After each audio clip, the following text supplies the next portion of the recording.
Hi Sagittarius, welcome to mid-May to mid-June.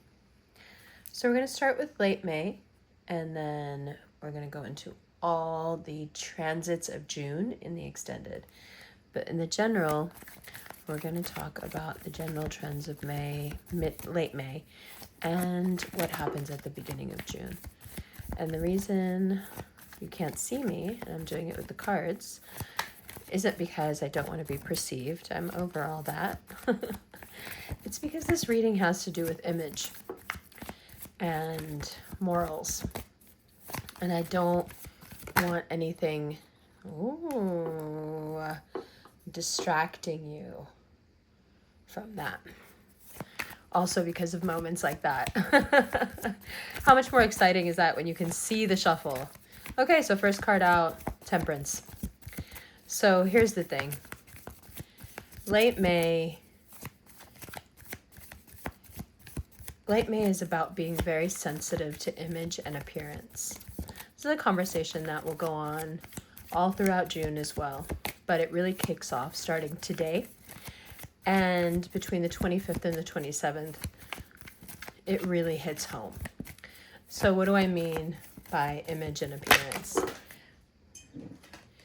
There is a call for you to rethink how you come across, what people think of you, what your actions are indicative of. What do they say about your morality? What do they say about who you are as a person? What are the deciding factors in your life that lead to your actions? Now, for a lot of you, your actions come from a pure, fiery place based on instinct and perhaps not a lot of thought. That changes drastically starting today, and it goes well beyond June, well beyond this year. This is a sea change. Things don't go back to the way they were in terms of image and appearance after this. So if you have a bad reputation, a questionable reputation, this is your chance to fix that.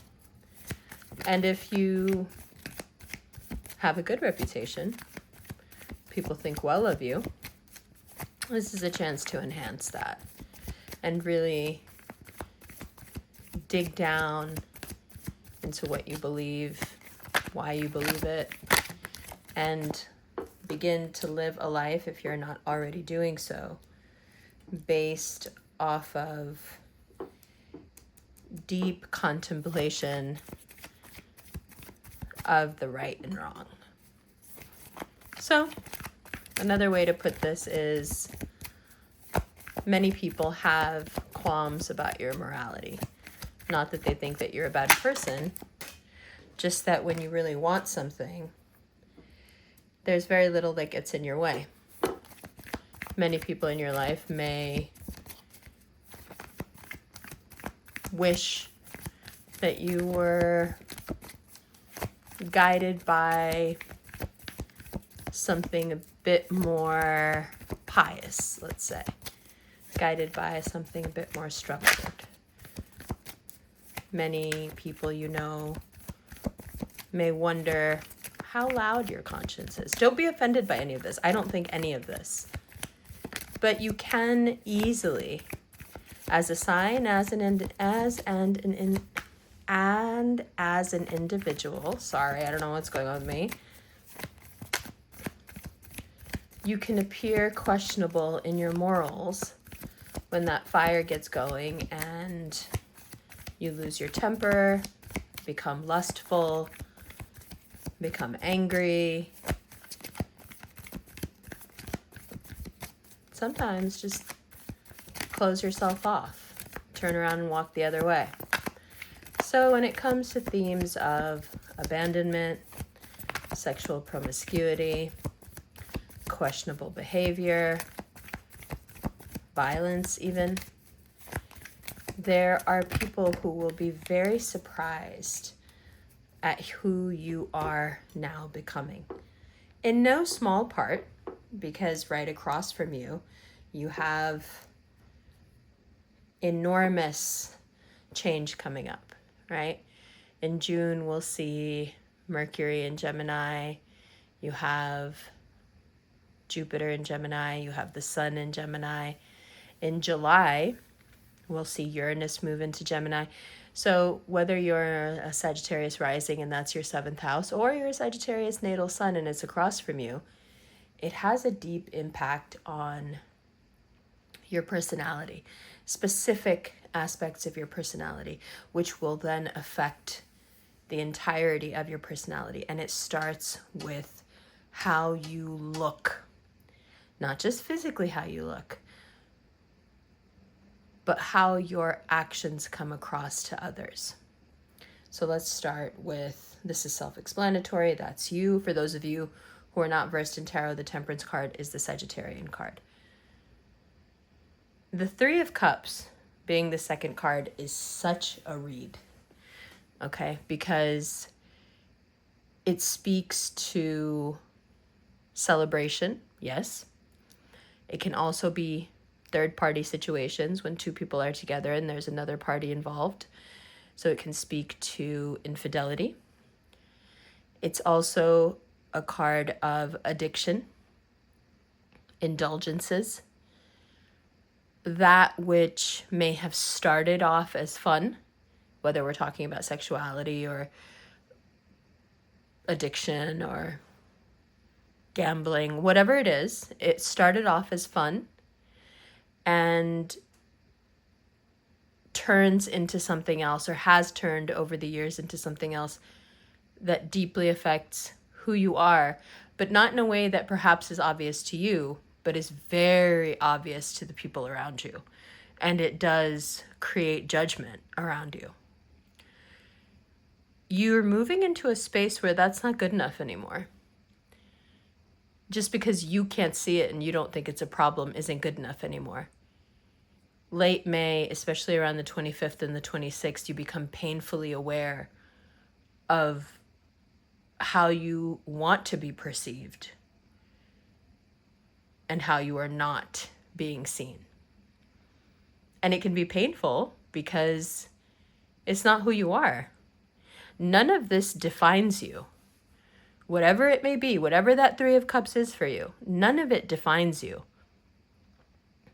And yet, your actions have created a narrative for the people around you that is hurting you. Whether that's a financial setback, or just opportunities being kept from you, or it's social. And those two things are obviously interlinked, right? The more beneficial your social standing is, the more positive people's view of you is in your society, the better you'll do financially, obviously, because connections, reputation, trust, etc. So where you have been living kind of flying by the seat of your pants and having a good time and being genuine and open and doing what you feel, just following that fire. In the meantime, I think you have created discord around you without perhaps realizing it. When you're going off of the emotion, when you're going off of the want, it's easy to lose track of guilt. And especially if you're a lucky person by nature and consequences have a tendency not to catch up with you.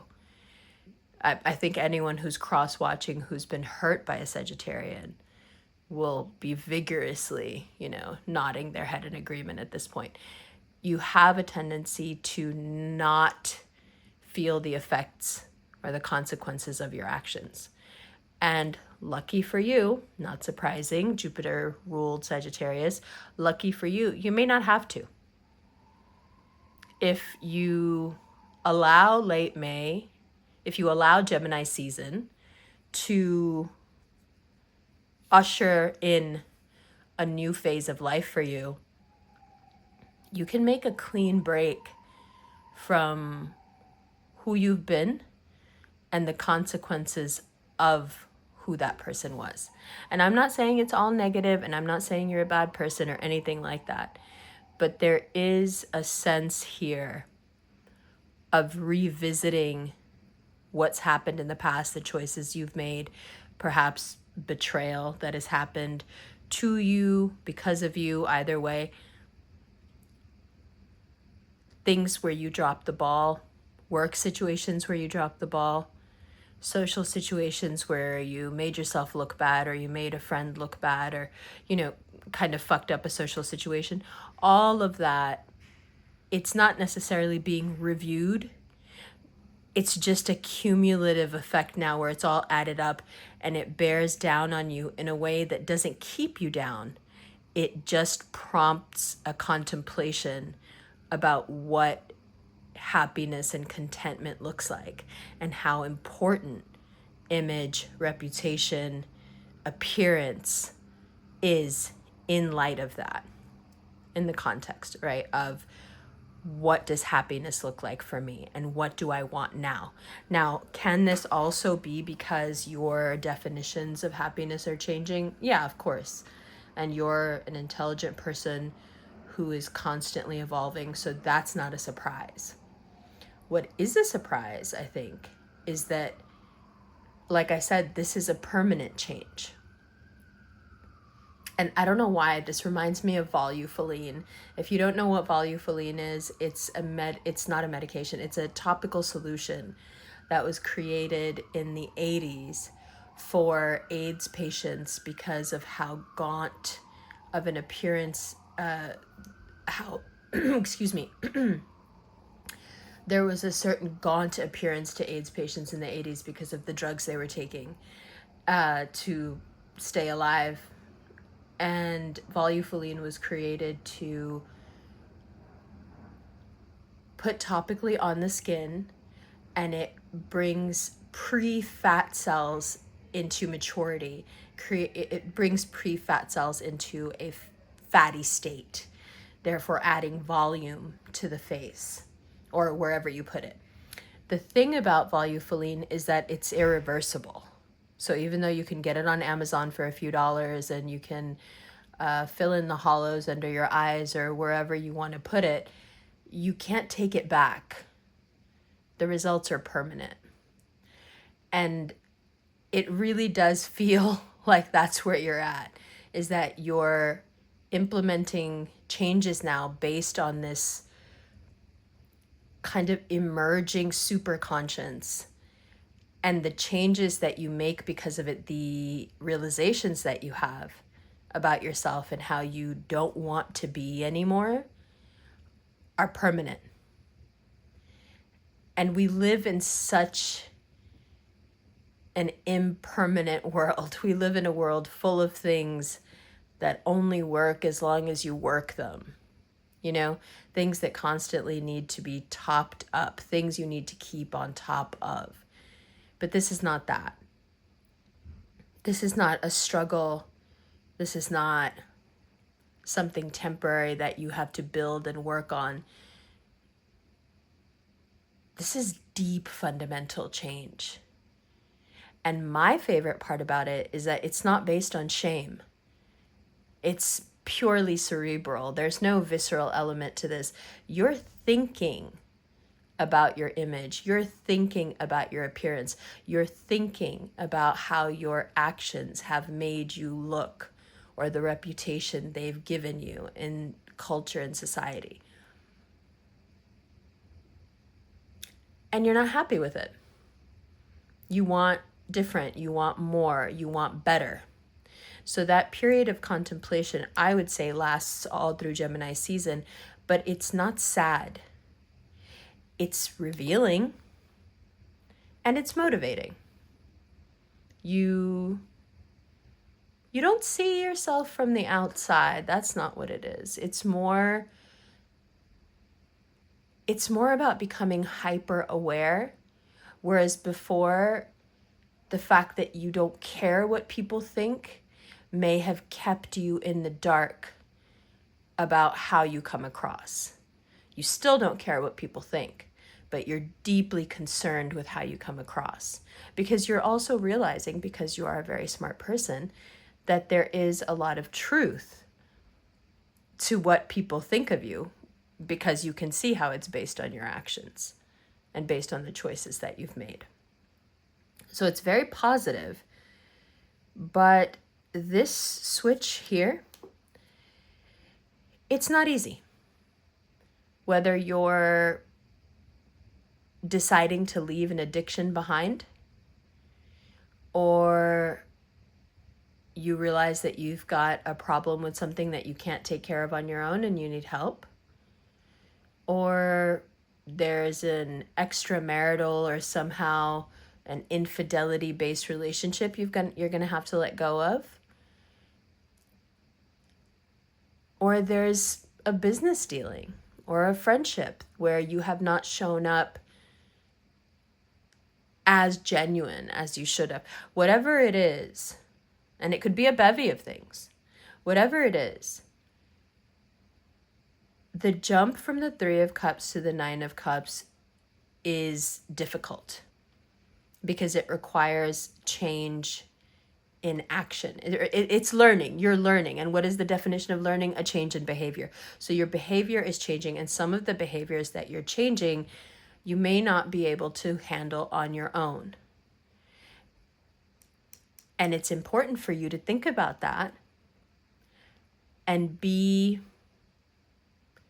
honest with yourself about what you can change on your own, what you can handle, and what you can't. And whatever you can't handle, if you happen to have a terrible addiction to drugs, to alcohol, to porn, whatever it is that you've realized you can't handle because it's staining you on the outside, right? That stain on the outside has given you pause, and it's made you look inward and say, this is where I'm bleeding from. I gotta take care of that. Once you have those revelatory moments and you come to the conclusion that you need to stop, some of those things you may not be able to stop on your own. And it's incumbent on you then to be very adult and seek out that help.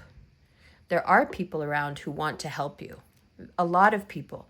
I wouldn't be surprised in particular if there is an air sign, probably a Gemini, who would love to help you.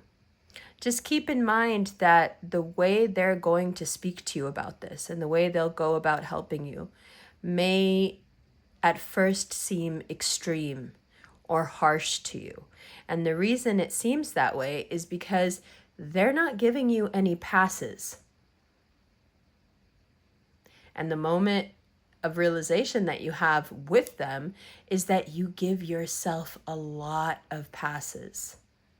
There's a moment in True Detective where Marty and Rust are talking, the 2 detectives who are partners, they're talking about religion and morality. And Marty's just so laissez-faire about everything. He's cheating on his wife. He didn't give a fuck. He's fucking that girl and this girl and that girl. He didn't give a fuck. And he says something that kind of alludes to his character, that specific aspect of his character. And Rust, who's obviously an existentialist and very deep in his thought process, says, people incapable of guilt usually do have a good time. You are no longer that person who's incapable of guilt. You feel it all.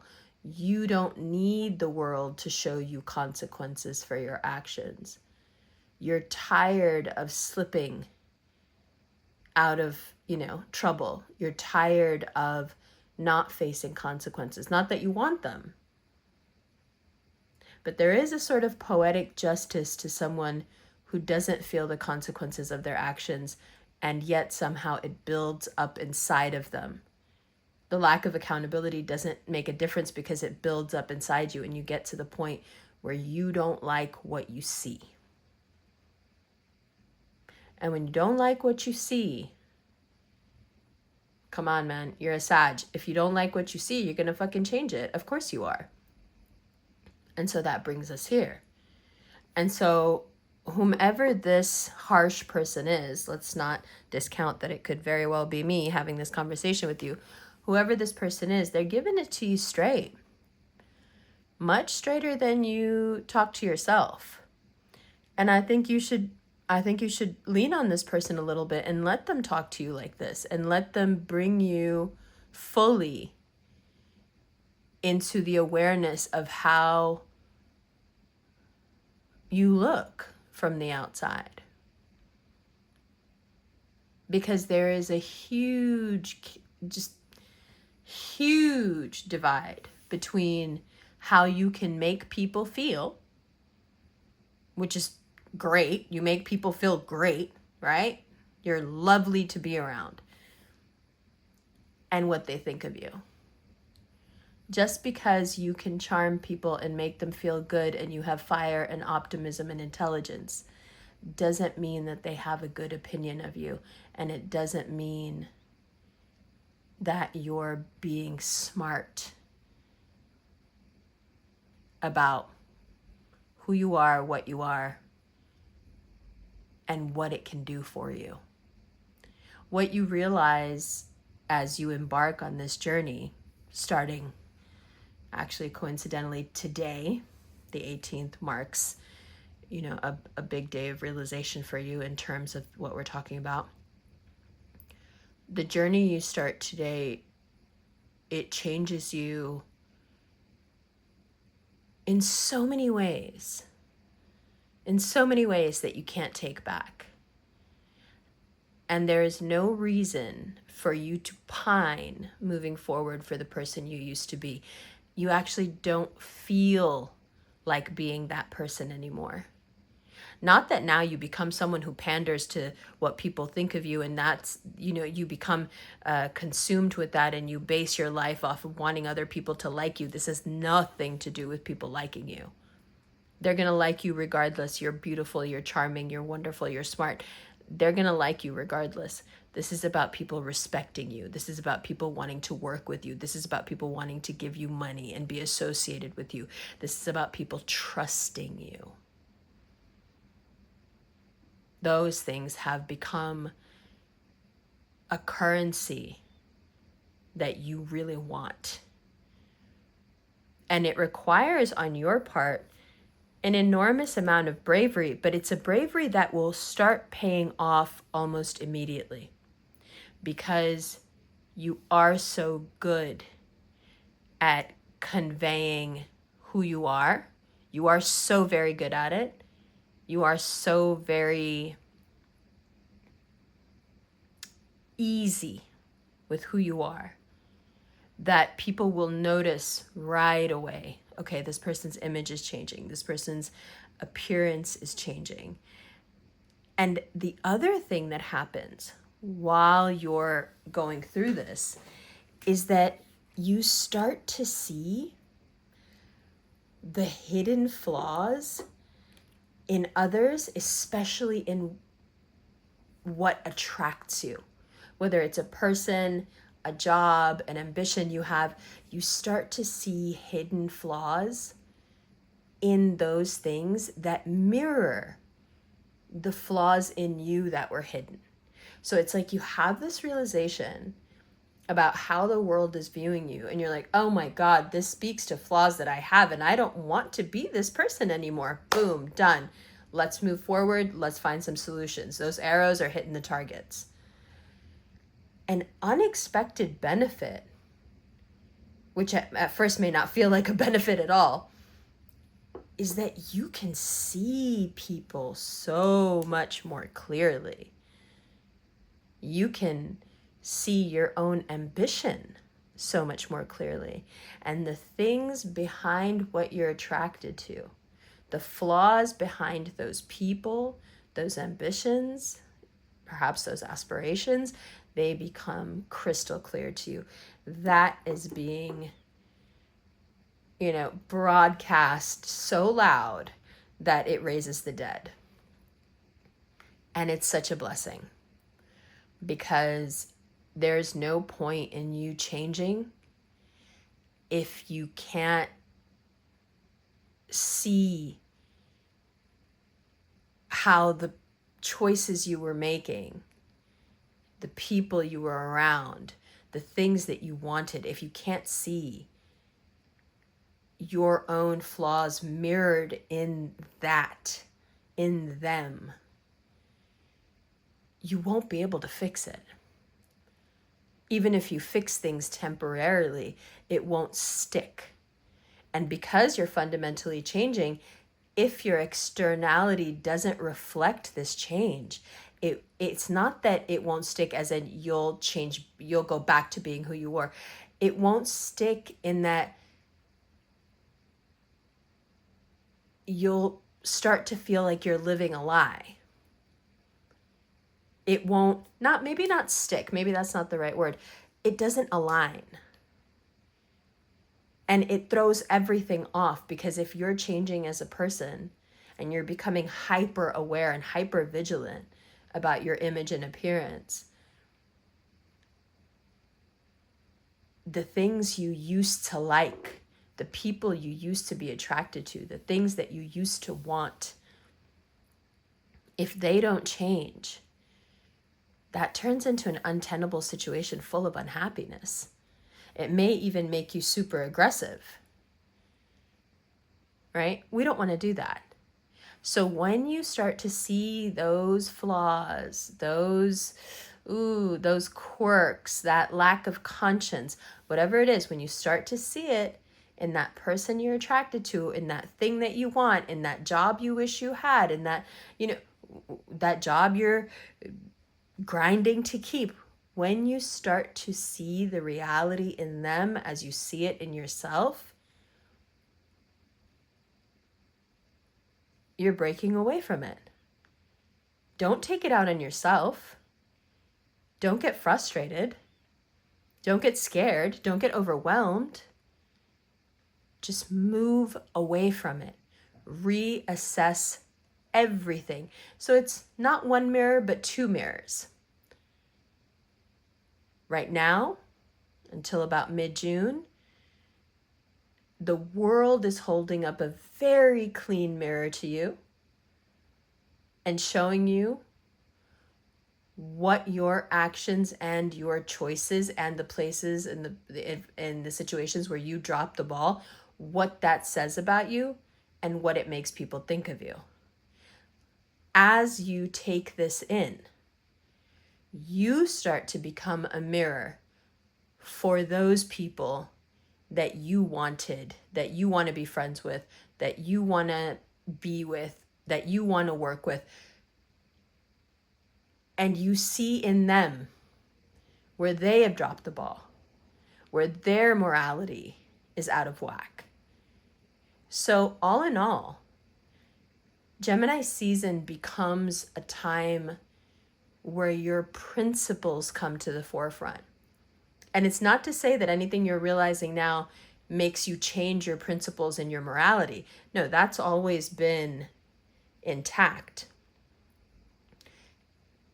It's a time where you see where you haven't been living by those morals and reality, and those morals and principles. It's a time where you see the schism between reality and who you know you are. So bringing those two things into alignment, having your reality genuinely reflect your morals, your principles, is a beautiful thing. It's not easy. Like I said, you may require help. But the benefits are enormous, and because this is lasting change, this is not something you just forget about in a couple of months and you go back to being however you were before. No judgment. This changes you for the rest of your life. These transits, especially by the time we get to July, and we're talking about Uranus moving into Gemini from July till November, I believe. Oh, this is huge for you. It's one of those moments where by the time we get to mid-June, you're thinking, I am going to be defining my life on who I was before this and who I am after this. It's one of those moments. There's no going back from it. It's permanent change. And it's so very positive. However, and I'm only mentioning this as I would mention it to any sign. I don't actually think I need to say this to you because you're far too smart to let your pride get in the way. However, you can choose to not care what your reflection looks like. You can choose to not care what your actions say about you. You can choose to continue to live a life where you can dodge consequences and indulge your pride.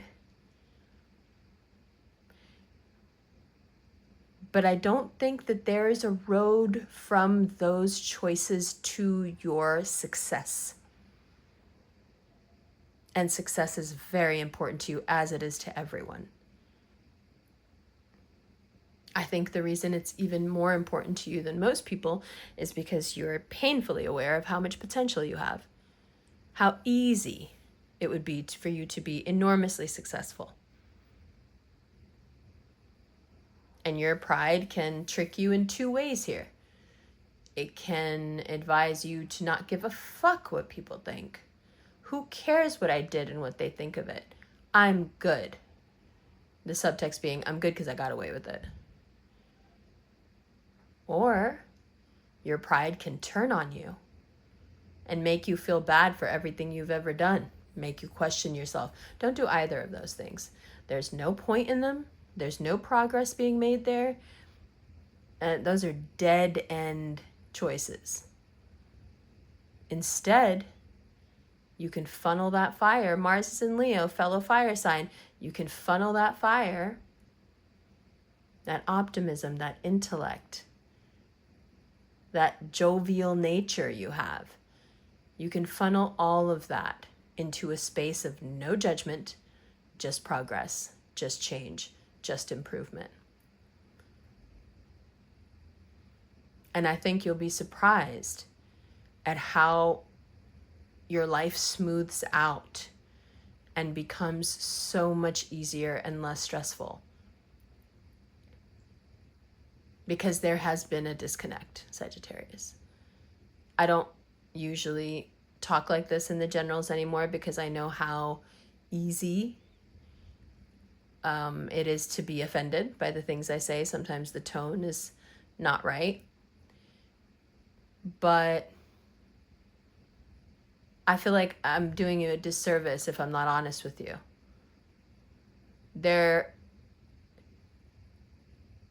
It's time. Let's put it that way. It's time.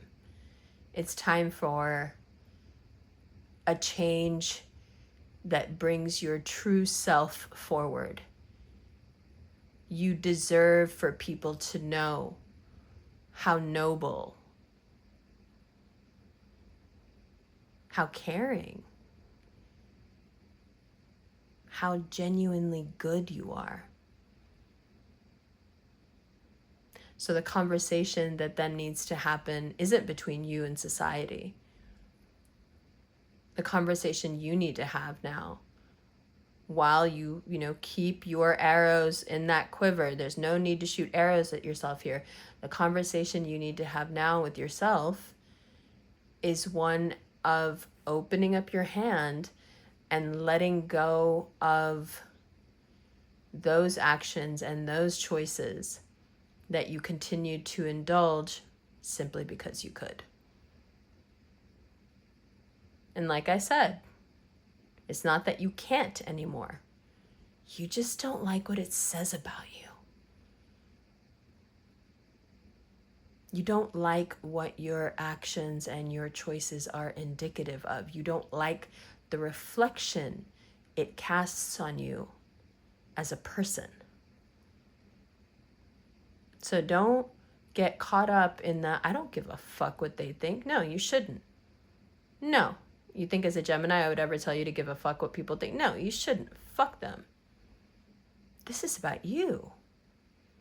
This is about you genuinely being more settled, more happy, more committed, more peaceful. You know, this is not a small card.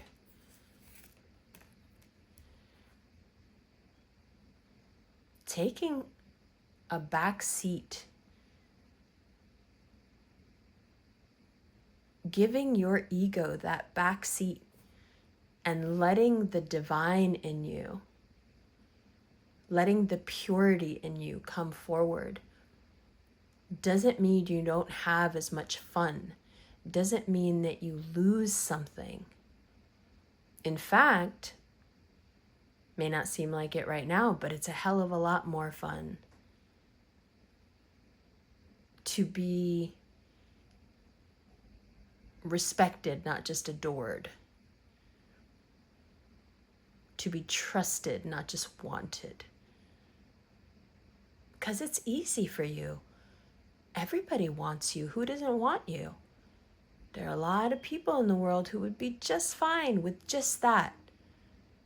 All the rest of it, it's water under the bridge, who cares? They want me. They love me. But it's not enough anymore. You don't want just to be wanted. You want to be respected. You want to be relied upon. You want to be recognized for how noble you truly are. And you are. You really are. I often say to people, you know, not just Sagittarians, but people in general, I often say, you know, there is no such thing as a good man or a bad man. Good woman or a bad woman. Every person reacts to the situation that they're in. You can take the best man on the planet, but if you do everything for him and there are no consequences for him to anything, he will become a bad man, even if he wasn't one. You are, up until now, whatever the state of your morality, whatever the state of your appearance, you are the product of how much people have let you get away with. You are a product of how, you are a testament to how far charm can get you. And even though, like I said, you can keep riding that train, you don't want to. It's irritating that people don't realize there's more to you. But how can they? You got to show them. And the way that you show them is you change your behavior. You seek help for the behaviors that you can't change on your own. And you become terrifyingly honest with yourself. You become the consequences for your own actions. Permanent change. Those pre-fat cells do not go away. And it is time to plump up your life. It is time to do more with it than just what you can get away with. You know? You deserve to have people know who you really are.